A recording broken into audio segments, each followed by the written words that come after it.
So yun mga kamotorop, dito tayo ngayon sa may shop at ang gagawin natin ay mag-AFI cleaning at throttle body cleaning tayo. So yan, makikita nyo sobrang dumi na nung throttle body ni Black Ninja. And yan yung hose na gagamitin naman natin. May kasamang tangke yan. Yan yung gagamitin natin pang FI cleaning. At ito yung chemical na gagamitin natin, yung BJ44K 200 ml na gasolina. Paghaluin lang natin yan.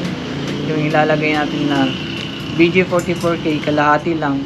Yung kalahati doon mismo sa tangke. So yan.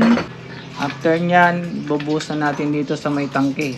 So yan, if ever gusto nyo pong magpalinis ng motor nyo, magpa-FI cleaning, throttle body cleaning, available na po yan dito sa Junmar Motorcycle Parts and Accessories. Matatagpuan nyo po yan sa Bautista, sa may Kakanlungan po.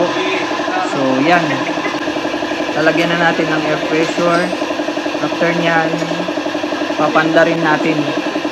Ubusin lang natin yung gas na linagay natin doon sa tangke na pang FI cleaning.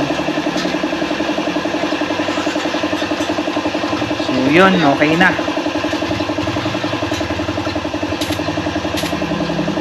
At i-start na natin yung motor natin na si Black Ninja. At ito naman yung gagamitin natin na pang throttle body cleaning. I-spray lang natin yan doon sa may throttle body para ma-wash niya yung mga dumi na kumapit doon sa throttle body natin. Lulusawin niya yan. So yun, namatay. I-start lang natin yan. Start lang natin. Then buga ulit tayo hanggang malinis natin yung throttle body.